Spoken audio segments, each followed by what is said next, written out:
हरि ओम्।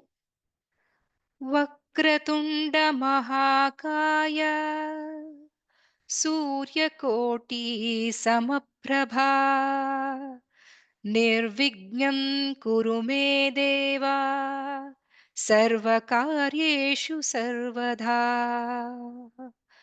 गुरुर्ब्रह्मा गुरुर्विष्णु गुरुर्देवो महेश्वरः गुरु साक्षात् परब्रह्मा तस्मै श्री गुरवे नमः। तस्मै श्री गुरवे नमः। श्री गुरुभ्यो नमः. Param Vedanta warmly welcomes everyone to session 2 of our ongoing study of Drik, Drishya, Viveka. This profound Prakarana Grantha, consisting of just 46 verses, uniquely illuminates the distinction between the seer, Drik, and the seen, Drishya. Through this inquiry, the text leads us to a deeper understanding of Atma Anatma Viveka, the discernment between the self and the non-self, ultimately helping us to recognize the Sakshi, witness consciousness, as our true I. In our previous session, we explored the verses 1 to 4. Today, we shall continue our journey with verses from 5 to 8. We are honored to have with us esteemed speakers Dr. Sheila, Srimati Pannaga, Dr. Asha Nayak, and Srimati Mamata Shankar, who will guide us through these verses with clarity and depth. As always, the session will be moderated and enriched with insights by our respected teacher, Dr. Timmappa Hegde sir. A brief recap of the previous session will be offered by Mr. Shivkumar Edalam. Over to you, Shivkumarji. Hari Om, Shri Gurubhyo Namaha. In the first verse, we saw in the text, the author is going to focus on Jiva Vichara or individual. He begins the text with an analysis of the individual by talking about body, mind, sense complex comprised of Deha, Indriyani, Mana, and Atma. Just as a material fan borrowing the invisible moving power from some other principle, current has the capacity to rotate. In the same way, the body mind sense complex, which is made up of matter or 5 elements, though inert like a table or a chair, behaves as though it is sentient, capable of sensing the external stimuli like heat, cold, emotions, etc. Therefore, it must be blessed by some other invisible principle. Next slide, sir. In this verse, Rupam Drishyam Lochanam Drik, the forms and colors of the external world, including the physical body, are experienced or they are seen objects. And the I is the experiencer or the seer subject. Tadrishyam, the eyes themselves are experienced because Drishyam, the eyes themselves are experienced, become Drishyam because the condition of the eyes are known. Drikta Manasam, the mind is the seer and the eyes are the seen. Drishya Dhivrataya Sakshir, modifications of the mind, mental functions, thoughts are objects of experience. The mind is the Drishyam, Sakshi is the Drik. Drigevana tu Drishyate, that seer is never seen and never becomes an object. In this Sankshepa or Pratigna Shloka, the author has introduced the components of an individual comprising of 3 observers or illuminators. Next slide, sir. 1 Indriyani and Mana, which are relative Drik. Third is Sakshi, the absolute Drik. In Kenopanishad, the student asks, willed by whom do the people utter this speech? Which effulgent principle indeed directs the eyes and the ears? That invisible principle is the Atma, the consciousness principle, which through a series of exchanges lends consciousness. Atma lends consciousness to the mind directly. In turn, mind gives consciousness to the sense organs, and the sense organs lend consciousness to the body. In this text, as also in all the three instances, the giver is Drik and the receiver is Drishyam. In the event of any of the intermediaries are absent or dysfunctional, the flow is interrupted as Atma cannot directly experience the external world. To illustrate this, the example of sun was explained. Sun and moon was explained. Thus, every individual is a mixture of absolute Drik, Sakshi Atma, and relative illuminators, mind and sense organs. Next slide, sir. In the first quarter of the first verse, the author said, Rupam Drishyam Lochanam Drik. Forms are seen, the eyes are the seers. Elaborating and clarifying this in the second verse, in the first line he says, Neela Pita Stula Sukshma Rasva Dirghadi Bhedataha. Blue and yellow are only representative of a range of colors. In each color, we have a range of depth of the color and different hues, ending up with a plethora of colors. In shapes also, we have short, tall, long, stout, thin, and so on. Adding shapes to the plethora of colors, we end up with an innumerable combination of shapes, forms, and colors. There is differentiation of color, size, shape. Neela, Stula, Rasva, Sukshma, Dirga. Neela is blue, Pita yellow, Stula coarse or large, big, large or big, Sukshma tiny, small, subatomic, Rasva short, Dirga long. In the second line, the author says, Nana vidani rupani pasye lochanam ekada. The observed objects, Drishyam, are many, but the observing eye, the Drik, is only one. There is an unending Drishyam, unending permutations and combinations of shapes, forms, sizes, and colors, but Lochanam ekada pashyet. Remaining single, the eyes see the plurality. Similarly, with respect to ears, it is sound. Thus, sound, touch, forms, colors, taste, smell are all sense objects. Every sense organ is a seer, and the relevant sense object is the seen. Proceeding to the next slide. Next slide, sir. In the second quarter of the first verse, second seer was introduced. The second seer, the mind, is explained in this third verse. The author says, Andya Mandya Patutveshu Netra Dharmeshu Chaikada. With respect to the mind, sense organs are seen, while the mind is the seer.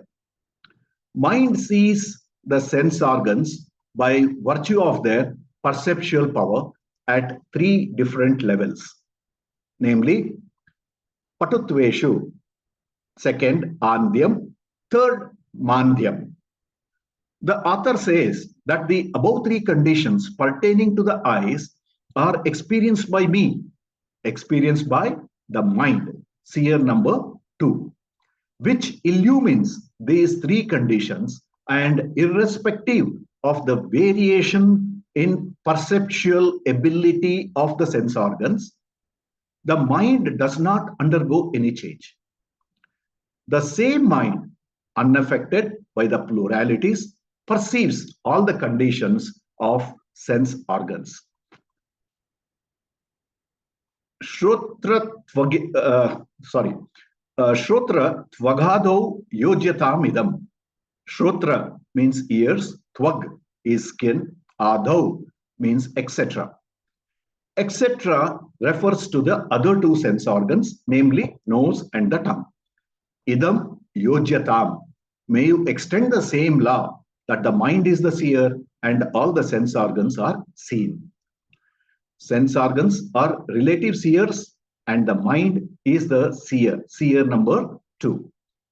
Thus, seer number 2 has been explained. In the next verse, the absolute seer, as Swamiji says, the hero of Drik Drishya Viveka is explained.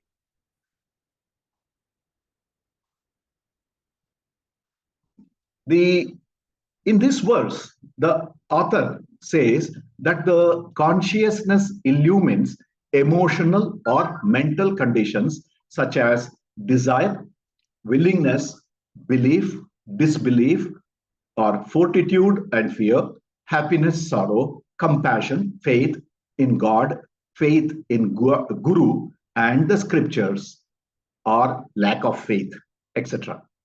Add to this cognitive conditions of the mind, patutvam, nirvyaparatvam, mandatvam. All these conditions of the mind are illumined and made known by the consciousness, while itself remaining changeless. To illustrate, the simile of light pervading the room, illumining the body and the movements of the body was explained. While movements of the body belongs to the body, the light itself does not move because it is pervading the entire room. Similarly, consciousness, which spreads everywhere without movement, spread over the mind, also illumines the condition of the mind, and hence the mind is the scene. And Chaitanyam, Atma, is the seer number 3. In this seer 3, unlike the other two seers, ever remains the seer and never the seen. It is ever experiencer and never the experienced. In today's verses, the author explains that there is no such thing as experience of Atma because Atma is ever the self-evident experiencer. Hari Om, Shri Guru Bhyo Namaha, Shri Krishna. Thank you very much, Shiv, for a very comprehensive recap of the 4 verses we studied in the last class. Sadashiva Samarambham Shankaracharya Madhyamam Asmadacharya Pariyantam Vande Guru Paramparam. Om. This is the second class of Drik Drishya Viveka, where we are trying to make a Viveka. We are trying to make a discrimination between what is that I am seeing and who is seeing. So whenever I have any experience, you are listening to me, ask yourself this question: who is listening? Is it your ears that is listening? Is it your mind that is listening? Or is that someone else who's the listener? And once you reach that listener number 3, that is the Atma, and that is where you stay. When you look at the world outside, when you see any object, am I seeing that object or something that lends existence to that object? This is the Viveka that we need to do both inside and outside. However, because of Maya Shakti, we have a whole new set of challenge. Maya has got 2 Shaktis. One is called the Avarana Shakti and the other is the Vikshepa Shakti. Because of the Avarana Shakti, which is so strong, we tend to identify with seer number 1 or 2 rather than the seer number 3. That means when I am seeing or listening, we don't realize I am Atma, Brahma, who's listening or seeing. because of Maya Shakti, we identify with the ego, the ahankara, the limited me who is seeing. And when I see the world outside also, I see the nama rupa of the wall, of the computer, of the books and the table and the light and so on. But I'm not able to see an existent light, an existent wall, an existent computer, and that existent which never undergoes change, which is that which we have to train ourselves to see, the Vishwa Rupa Ishvara in and through every experience that I'm seeing. So this is the whole exercise. We will be going through 46 verses, but throughout each verse when we are going, our analysis is who is the one who is listening, who is the one who is seeing. What am I seeing? Am I seeing the material world or am I seeing Vishwarupa Ishwara? Because of the Avarana Shakti and the Vikshepa Shakti, all of us are going through samsara. And what is the remedy? Drik Viveka and Drishya Viveka. Drik Viveka means Pratibodha Viditam Matam. In every experience, I come in touch with the experiencer number 3, that is the Sakshi, the higher me, not my ears, not my eyes, not my mind. And when I see anything around, I see either Vishwarupa Ishvara or I see it as existent Brahman and not Nama Rupa or the perishable world. We have reference to this in the Bhagavad Gita in chapter 13. This is a very important Mahavakya. Kshetrajnam chapi mam vidhi sarva kshetreshu bharata. Shri Krishna is very clearly saying, in every experience, be aware of the experiencer, because that experiencer is I, O Bharata. I repeatedly say that whenever the word Bharata or Arjuna, we have to replace it with our name, because it is God speaking to us directly. And he says very clearly, Vidhi, know Kshetram, the field of my experience. I'm sorry, Kshetrajnam, the knower of the field of experience. For example, you are listening to me. You may be watching on your monitor. But as you're watching and as you're listening, don't focus on your eyes or on your mind, but go to the experiencer, the one who knows that I am listening, the one who knows I am watching. And when you come to the Sakshi number 3, the listener number 3, that is the Kshetrajnam. And Sri Krishna says, that is none other than myself. Suddenly we realize that consciousness principle, because of which I know everything, is Ishvara, Bhagwan himself in all of us. And then he extends it. That means the one who is listening in you and the one who is listening in me are not two things. Sarva kshetreshu Bharat. And then he gives a very strong emphasis, tad jnanam, this knowledge, where you make that subtle distinction between kshetram and kshetrajna. That means I am observing, but what is that I am observing? Sri Krishna says, Mama Mata, this is my opinion.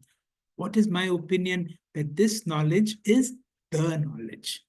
This is it. So Sri Krishna also in the beginning of the 13th chapter gives a great emphasis to Drik Viveka and Drishya Viveka. I will repeat the same thing. This Kshetra Kshetrajnam Yo Jnanam Yat Jnanam, this knowledge of the knower and the known, that Jnanam, that is really the knowledge. When you say Jnanam, I am a Jnani. What do you mean by I am a Jnani? I know I am that.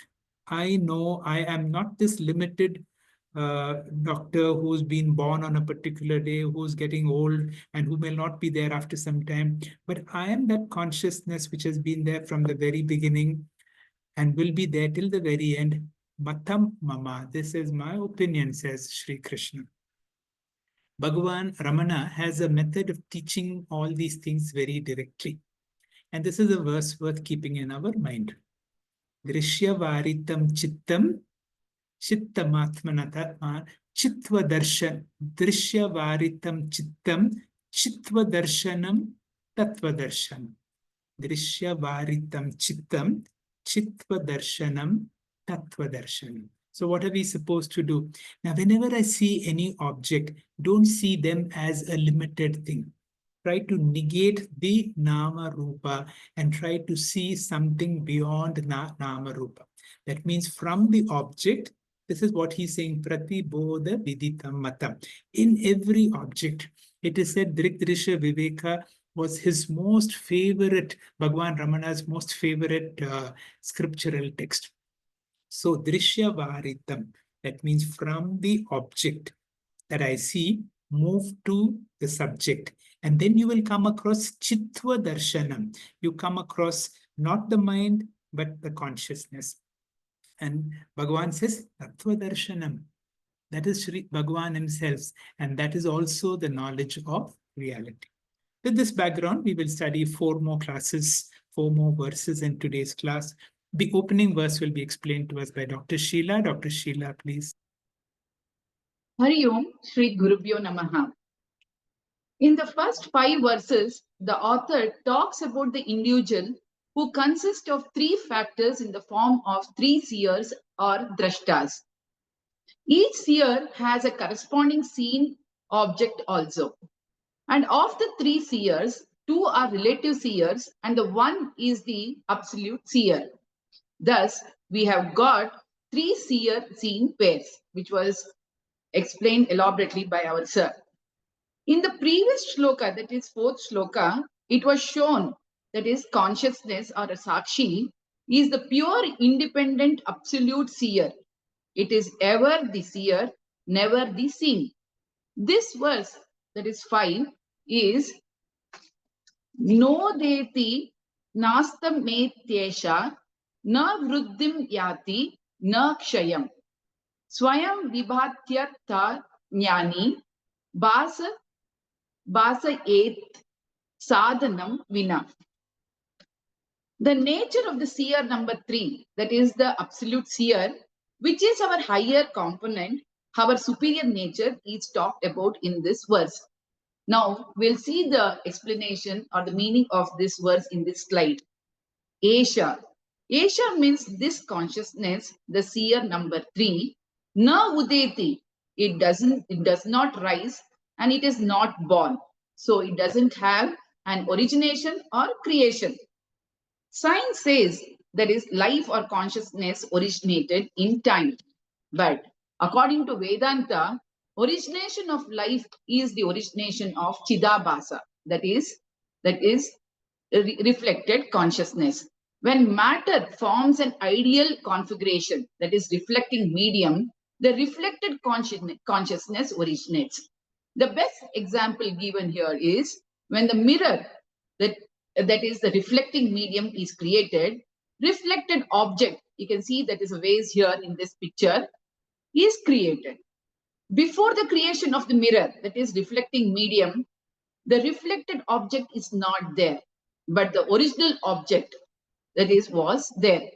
So science talks about the origination of RC, that is reflected consciousness, whereas Vedanta talks about the eternity of original consciousness. And when will the science talk about original consciousness? It can never talk about original consciousness because scientific instruments are not designed to study the original consciousness. So, na udeti means the consciousness or the seer number 3 was there before the creation also. Then na astameti, it doesn't end. Suppose the whole creation is destroyed, say pralaya. When sun gets disintegrated, so when sun is gone, the life forms are also destroyed. For this, the scientists say that consciousness is destroyed. But Vedanta says it is the RC, that is Chidabhasa, which is destroyed, not the OC. So the consciousness has no death. So Kala Tattvam, that is, time is negated in this. So the next word here is Na Ruddhim Yati. Consciousness does not expand or increase in size.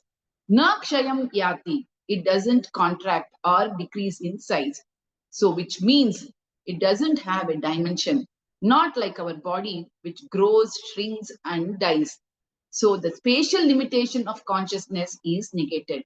So both Desha, Kala, Atita is the seer number 3. It is all pervading and omnipresent. So in the next slide, Swayam Vibhati, the consciousness is self-luminous, never illumined by anyone. Like the sun, it doesn't require illumination by the moon or earth or any other stars. It has got indigenous, that is self-created light. Similarly, Sakshi is Swayam Vibhati, self-evident, ever shining, ever experienced, and does not require any special effort for its experience. Atha, also, Anyani Basayet, it illumines all the other also. How does it illumine? Sadhanam Vina, without requiring any medium or instrument for illumination. Whereas mind can illumine anything only with the help of the thought. If the thought instrument is not there, mind cannot illumine. Illumination is not an action. It is just the presence of Sakshi, that is a seer number 3. Mind becomes alive and sentient. Hari Om, thank you. Thank you very much, Dr. Sheila, for a very nice explanation of verse number 5, which in this text talks about Sakshi number 3. Sakshi number 3 is the witness which never undergoes any change. And how do you understand this? I want you to see your own photograph when you are a small boy or a small girl. You will look at your own picture. Now you will see your face has changed, your body has changed, your mind has changed, your thoughts have changed, your knowledge, your friends, everything has changed. But even as you look at your own photograph, you will say, it is still me. That means even though there is something that is constantly changing, there is something that never undergoes change. And Adi Shankara in the Sri Dakshinamurti Stotra very nicely says, Balyadishu. That means from your childhood onwards, Jagrat Adishu. That means in the waking state, dream state, deep sleep state. I go through so many states, but there is one observer in and through who never undergoes any change. Sarvasu avastasu api. In all the stages and in all avastas, vyavrittastu anuvartamanam aham iti. What is that aham iti, which is there at all time? Antam spurantam sada, which is shining there all the time. That which is the illuminator of my waking, dream, deep sleep. That which is there in me when I was a small child, which is watching in the same body, in the newer body, even now. And that is the real me, and not my body, mind that undergoes any change. That is one thing. So that which undergoes change is identified. That which does not undergo change, you need to identify. Now, there is another aspect of the mind. There is another aspect of seer number 3. The seer number 3 is like the sun which shines, or the mirror which reflects. Now, does the mirror, when you say it reflects, it looks like it is doing an action. When you say the sun shines, it is a verb, and a verb seems to be an action. But you will see the sun shines. The mirror reflects. The mirror does not do anything. Now, the more you observe this, you will understand this is what is called a karta. And whenever you are an a karta, there is a bhokta. That means because the mirror reflects you, it does not do an action. It does not create a punya or a papa. And that is why if you identify with the higher nature, we will come to that state of being an akarta and abhokta. Next verse will be explained by Panaga. Panaga, please. Harihi Om, Shri Gurubhyo Namaha. In this verse, we're going to understand the formation of the all-important mind, seer number 2. Next slide, sir. From verses 1 to 5, we have completed the understanding of the composition of the individual, the three seers, the sakshi, the mind, and the sense organs. From the 6th up to the 12th verse, the author will explain the formation of these three seers. The third seer, that is the sakshi, is the ever illumining, ever existent witness consciousness. And because it is always existent, it is never formed. So there is no formation of the third seer, that is the sakshi. Coming to seer number 2, the mind. First, we need to remember from Tattva Bodha that the mind is formed from the Sattva Guna of the Pancha Mahabhutas. Therefore, the mind is a Bhautika Vastu. It is an inert, subtle, invisible material or substance, like energy. While the brain is the gross physical organ, the mind can never be seen or touched. Yet it is material in nature and very much present. Next slide, sir. Before we go to the verse, let us think of a beautiful full moon night. How does the moon illumine the earth on a Paurnami night? The moon does not have light of its own, we know this. And we also know that it has borrowed its light from the effulgent, ever-shining sun.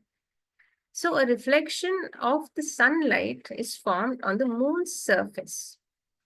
Now, when the reflection is formed on the moon, two things happen. First, the otherwise dark moon, which does not have any light of its own, becomes illumined, bright. Second, simultaneously, the moon becomes the illuminator of the earth. The author says, the author of Drishya Viveka says, the same phenomena happens to the mind. Next slide, sir. The sakshi can be compared to the sun, ever shining, and the mind to the moon.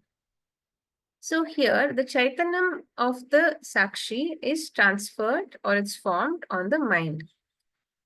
This, the moment this pratibimba chaitanyam, the reflected consciousness is formed on the mind, the same two things happen. First, the mind becomes known, it becomes illumined or experienced. Second, simultaneously, it becomes the seer or illuminator of the sense organs. This is how the transference of the illumination from the sakshi to the mind happens, and the mind now becomes seer number 2. Now let us look at the shloka. Next slide, sir. Chichhaya aveshatah buddhau bhanam dhihitu dvidha stitha. Eka ahankritihi anya syat antahkarana rupini. Aveshatah, meaning pravesha, entry. Here it means formation. Formation of what? Chaya. Chaya means reflection. And which reflection? The chit. Chit chaya means reflection of the chit on the mind, or the chitabhasa, or the pratibimba chaitanyam. Because of the formation of the pratibimba chaitanyam on the mind becomes sentient. Buddhau bhanu. From now on, the mind appears as though it is naturally sentient, like the shining bright moon appears to be naturally luminous. Let us learn how the mind functions in the next slide. So when the mind is a seer, now the mind is a seer, there are two parts in the mind. Dhihitu dvidha sthita, 2. Eka is the ahankriti. This is a technical word which we should know and remember. And ahankriti means the mind substance, the dravya amsha. Anya antakarana rupini syat is, that is the second part, is the thought part, that is the vritti amsha. An easy way to understand this, as Swamiji says, is the lake and the waves. The vast portion, the vast container, if we can say, of the water, the still portion is the ahankriti, the dravya amsha, the mind substance. It's a storehouse of in infinite number of thoughts and experiences and memories. But the top portion of the lake, that is where current thoughts are on the surface is the second part. And this is here mentioned as the Anthakarana. So these two meanings we should be very clear of in Drik, Drishya, Viveka. Next slide, sir. So whenever the mind perceives an external object, a substantial part of the mind, all of the rest of our mind, the storehouse, remains within the body, and only the thought part. So if I'm looking at my screen, so the thought part which travels to the screen to perceive this external object is the vritti part, that is the ahankriti, like the beam of a torchlight. The torch remains in our hand. The maximum light remains within the torch, and the light that goes out to illumine the external object, that is called the vritti amsha, and the light that remains, the source, that is the dravya amsha. And both are enlivened by the chit. The same thing is mentioned in the Dakshinamurti Stotra. नानाच्छिद्रघटोदरस्थितमहादीपप्रभाभास्वरम् ज्ञानं यस्य तु चक्षुरादिकरणद्वारा बहिस्पन्दते. As the light of a great lamp situated inside a pot having many holes shines outwards, similarly, the knowledge of that only, the Atma, throbs outwards through the eyes, nose, and other organs, sense organs. Thank you, Hari Om.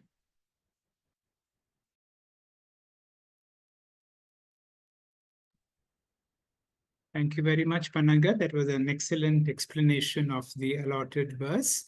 And it is very intricate to be able to understand the mind and how the mind functions. So the mind, the uniqueness of the mind is the ability to download and reflect the Atma, which cannot be done by the body or by the sense organs. So wherever there is life principle, that life principle, otherwise we are just existent. If we are able to manifest consciousness, it is because of the mind. And depending upon the evolution, you have the mind which is able to reflect, and there is a second part which has got the thought part. So these are the two things to be able to understand. Now, little more details will be in the next verse explained by Dr. Asha Naik. Dr. Asha Naik, please. Om Gurubhyo Nama. Jai Gurudev. Chaya ahankarayo ekam tapta pindavatu matam tad ahankara tadmaya dehe chetanatam gamat.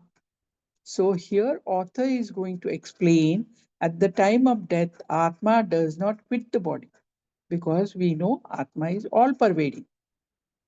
The mind leaves the body. Now, this is given by example in this verse and explained. Next, Chaya Ahankara Yu.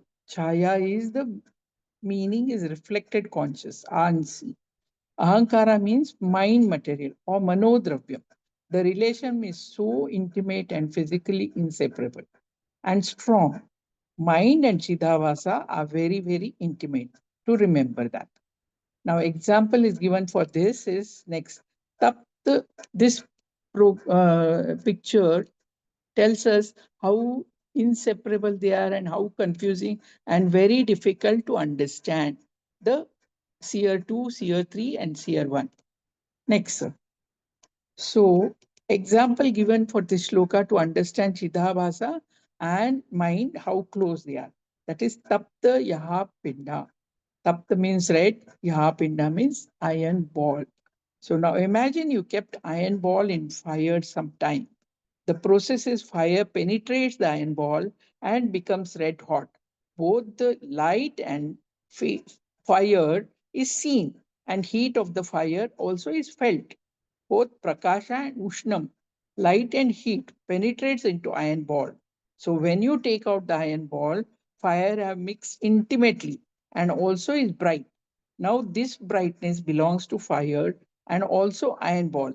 And this iron ball also burns finger because of his heat, proving that intimate penetration of fire has happened. Now, this is how intimate Chidabhasa and mind. That is the example given. Next, Vatu means comparable and Matam means we know it is from time immemorial. Mind and Chidavasa come in contact with Deha at the time of birth. Both body becomes inert and sensuous because of the mind, and this is made up of Pancha Mahabhuta. Next, now this diagram, next, mind, Sakshi, mind, and Deya. These three are given there. Mind becomes sensuous from Sakshi, which becomes reflected conscious RC. From this sensuous is passed on to Deha or borrowed by Deha, which becomes sensuous. Not very important to remember now that Deha does not borrow sensuous from Sakshi anytime. This is told all the time, and there is no direct connection. It has to go through the mind only. Next, tad ahankara tadmayat, close contact or intimate connection. Ahankara is mind material and deha is body. So body becomes sensuous and chetana tam agat. Physical body becomes sensuous and the five golakam are available. Golakam are nothing but physical part of the body and they serve as a connection to the sense organ. This is how seer number one is formed. Next, now Sakshi creates mind as seer number two. Number three is Sakshi now. Golakam is seer number one. So mind is seer number two, Sakshi is number three, and Golakam is one. So you are able to see the whole development. Seer number three creates seer number two, seer number two creates seer number one. And once all these are there, they are sensuous now. This is how the live individual is formed. So next, so whenever you say I am expressing the mind. And so I refer to what Sakshi, because we are talking about mind as an object. Whenever you talk about the mind as object, always I mean Sakshi. Whenever you talk about your eyes, sense object, the mind becomes seer. And whenever you talk about the form and colors, I means the sense organs. Next. So this I is focused on seer number three, seer number two, and seer number one. But what has happened? I cannot separate all three. They are inseparable, intimately mixed. Therefore, it is struggle to differentiate between all three seers. Now, next, Vedanta aim is that we should know seer number three as real and the other two are just incidental. Now we are studying in the mechanism, formation, and function of three seers. So therefore, Deha Chaitanya Tam Agat. The body has become sensuous, Chaitanya. We have now that body gets conscious not from Atma, but from mind. The mind borrows consciousness from Atma. So at the time of death, what happens? What quit the body? Atma or mind? So at that time of death, Atma does not quit the body. Why? Because Atma is all pervading, but the mind quits the body. A body becomes insentious. Why? A body, because body does not know how to borrow consciousness from Atma.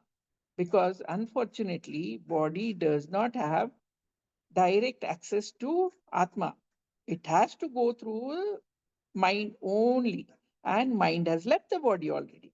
And therefore, whenever somebody says, no, never say Atma has left the body.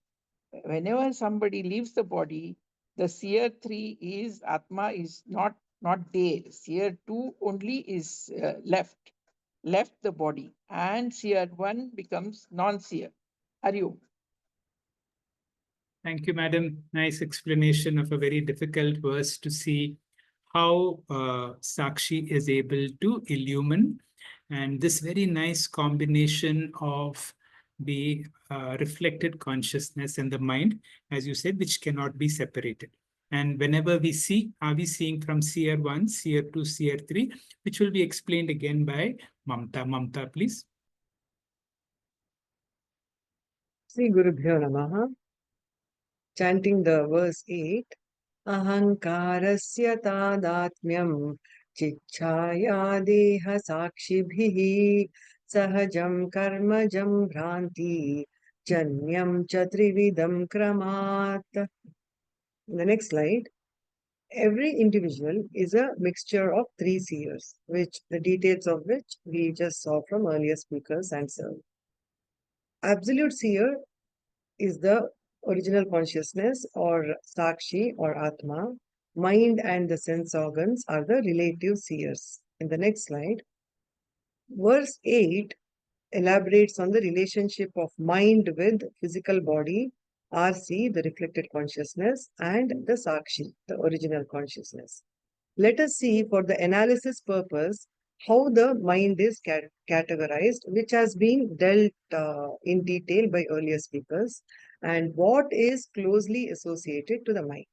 Author categorizes the mind as first the substantial part which is within the body, also known as ahankara or ego or the I-ness, which is drivya amsha. It is like when I'm saying I'm speaking or talking or walking, so on, that I is the ego or the substantial part. Second part is the various thought part, the various thoughts that rise and resolve in the mind. This is vritti amsha, which travels in and out, and these thoughts through sense organs pervade and illumine the world or make the world known.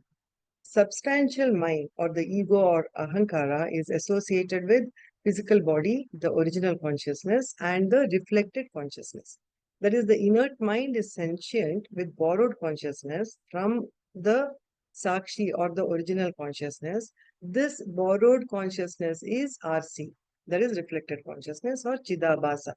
The analysis of the close association of the three pairs, that is the mind and the body, mind and the RC, and mind and the OC or Sakshi, is explained in the verse 8. Looking at the verse in the next slide, Ahankarasya tadatmyam. Ahankara refers to manodrivyam, drivyamsha, that is the substantial part or the ego part of the mind. So the mind has got tadatmyam, means mind has got intimate or close association with three entities, Chichaya, Deha, and Sakshi, as mentioned in the verse. Chichaya is the RC, reflected consciousness. Deha is the physical body, and Sakshi, the third one, is the OC or the OC. And in the next slide, and the intimate association between the mind and RC is sahajam, that is natural. Therefore, it is permanent and inseparable. Any reflecting medium and reflection cannot be physically separated. We can never scratch the reflected face out of the mirror and take it out and take it out. And as long as the reflecting medium is there, the reflection will also be there. And therefore, the reflecting medium, mind, will be eternally connected with RC, the Chidabhasa. When mind resolves in deep sleep and mind exists in potential form, the RC also is there in the potential form. The next slide. The second pair, the body-mind, is a temporary relationship. At the time of death, when physical body dies, there is a dissociation of the body and mind, and association of this mind with the new body. In fact, punarapi jananam, punarapi maranam is nothing but present body-mind separation and association of this mind with the new body.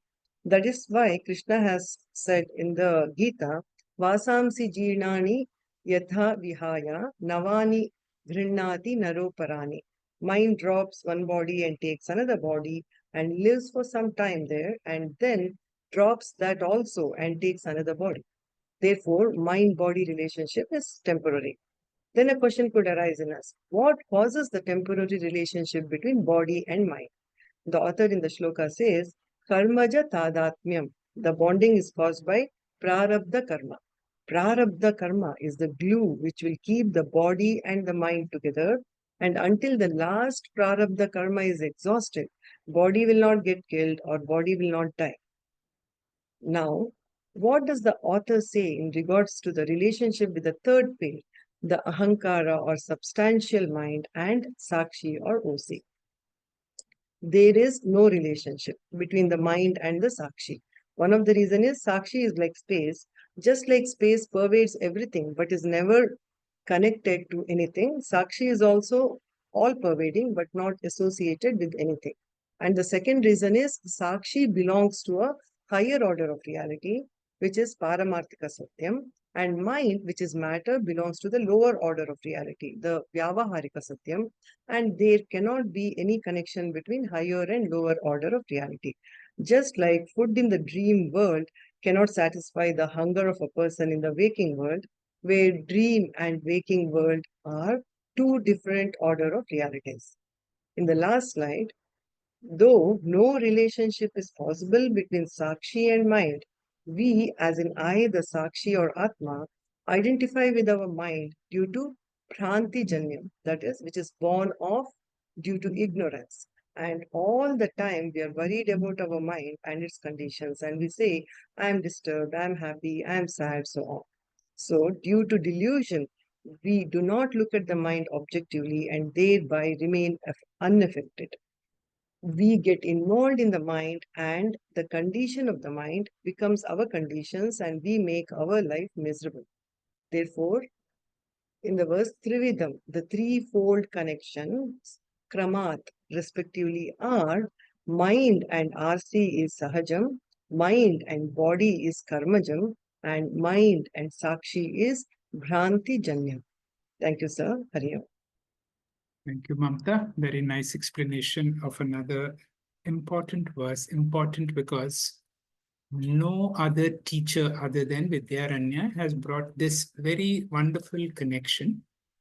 Trividam, the three connections between when the original consciousness reflects on the mind, there is a reflected consciousness. So there is mind and reflected consciousness.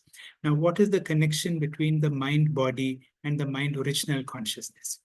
Now, the mind and the reflected consciousness, like that iron rod, iron ball that has been heated, they are inseparable, sahajam.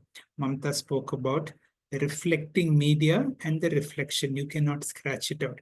As long as they are there, they are always being together. You cannot separate them. The reflection from the reflecting media, they are always together. They are called sahajam. Whereas, what is the connection with the mind and the body? And that is based on our prarabdha karma. As long as the prarabdha karma is there, this body is there. The moment, that is what then the astrologer looks at your palm, they will know when the prarabdha karma ends. And that is how they talk about the lifeline. Once the lifeline is over, the subtle body leaves. Once the subtle body leaves, as we have discussed, the original consciousness is always there. But that original consciousness is not able to enliven this body directly because the subtle body, the reflecting surface, has gone. What is the connection between the mind and the original consciousness? This is a transcendental relationship like space. Asangoham, asangoham, asangoham, punah, punah. It is of a higher order of reality. Although it enlivens the mind, they are of two different orders of reality, and therefore, Brantijam, there is no real connection whatsoever. Let this be in our mind always. Now, with this, Dr. Anupama has created a quiz for us.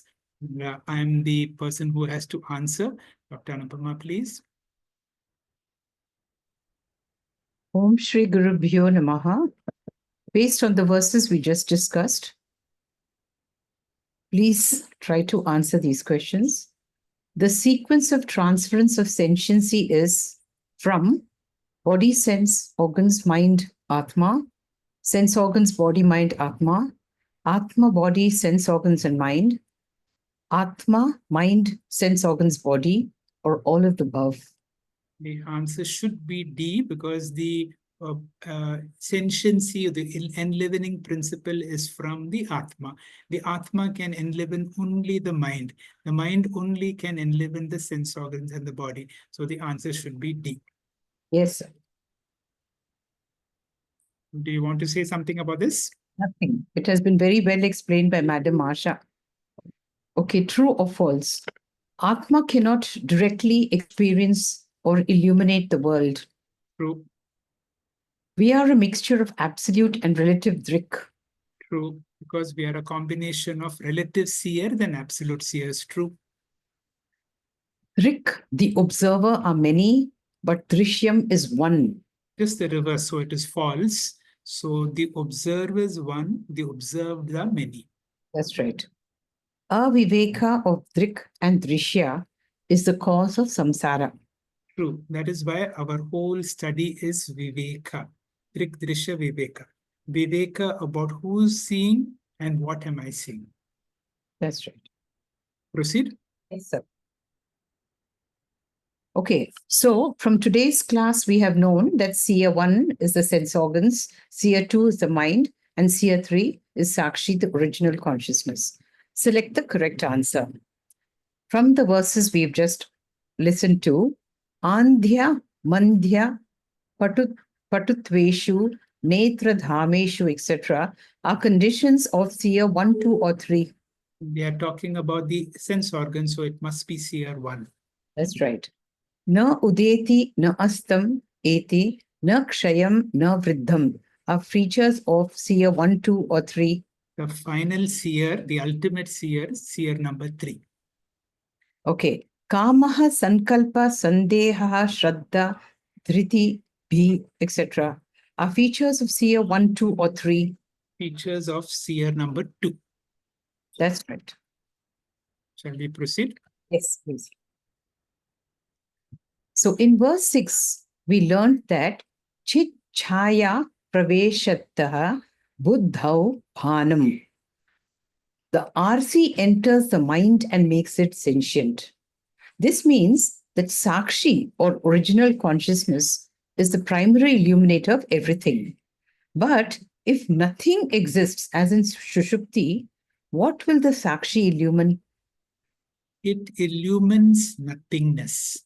That means, that is why it is called tamasaha param. So even though I see nothing, I know I am seeing nothing. Do you want to explain this? Please explain. Yes, yes. You have totally explained it.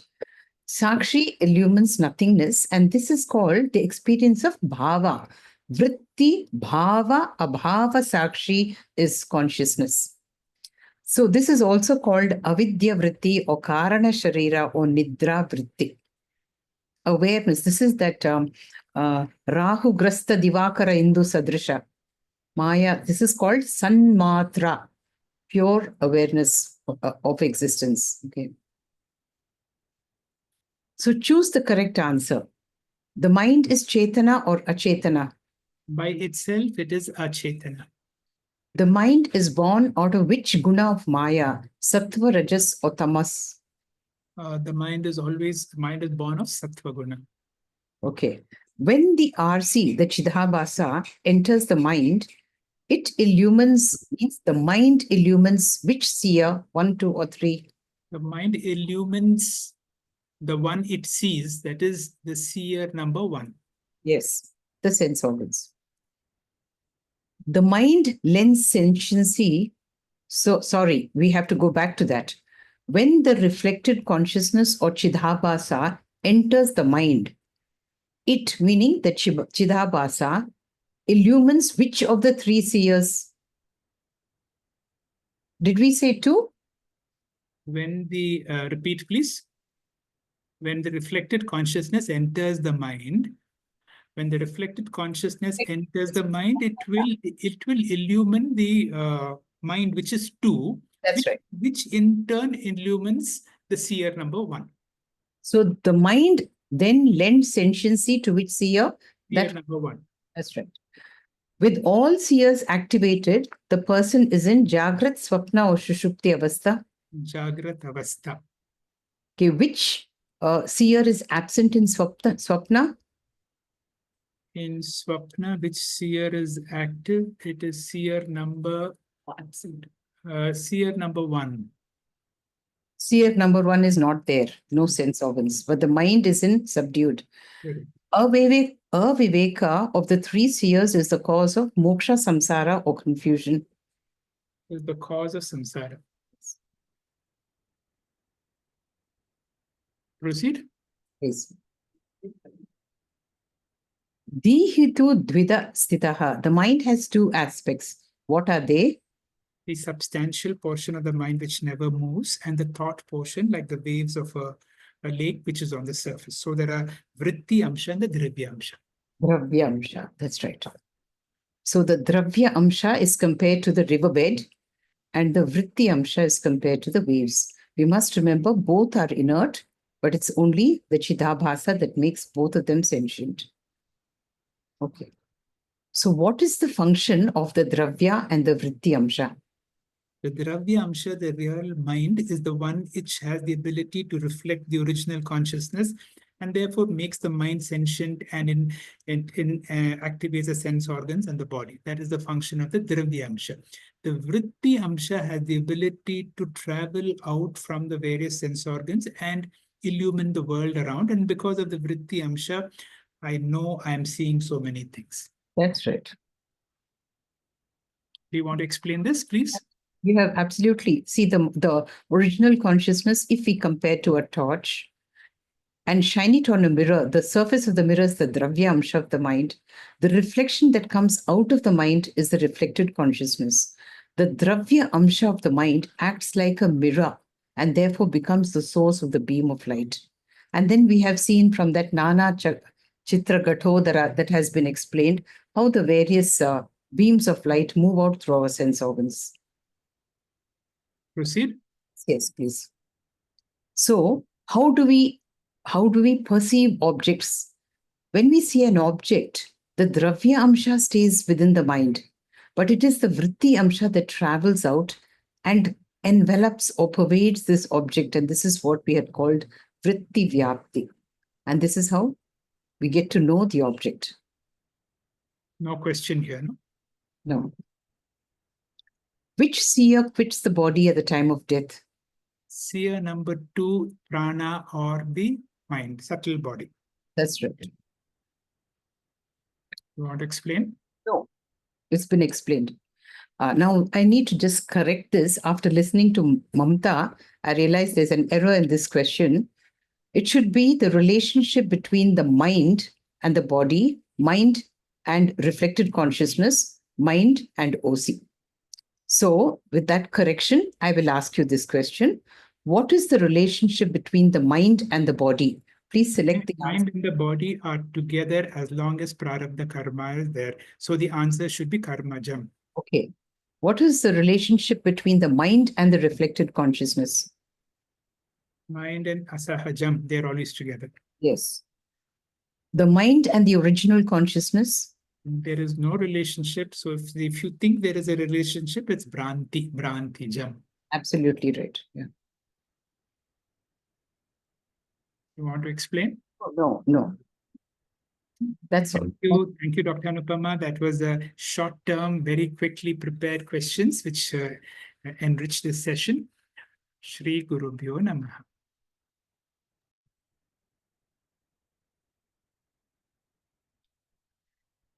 Thank you, sir. Our heartfelt gratitude to Dr. Timappa Hegde sir and all speakers of the day. As we continue this journey, we eagerly look forward to exploring more of this Prakarana Grantha, Drik Drishya Viveka, in the next upcoming weeks. Drik Drishya Viveka classes will premiere every Friday at 6:45 p.m. We warmly invite you all to stay connected and deepen our understanding each week. Additionally, don't miss session 3 of the insightful text Brihadaranyaka Upanishad on Monday, 26th May. ॐ पूर्णमदः पूर्णमिदं पूर्णात् पूर्णमुदच्यते पूर्णस्य पूर्णमादाय पूर्णमेवावशिष्यते ॐ शान्ति शान्ति शान्तिः हरिः ॐ श्रीगुरुभ्यो नमः हरिः ॐ Thank you, sir.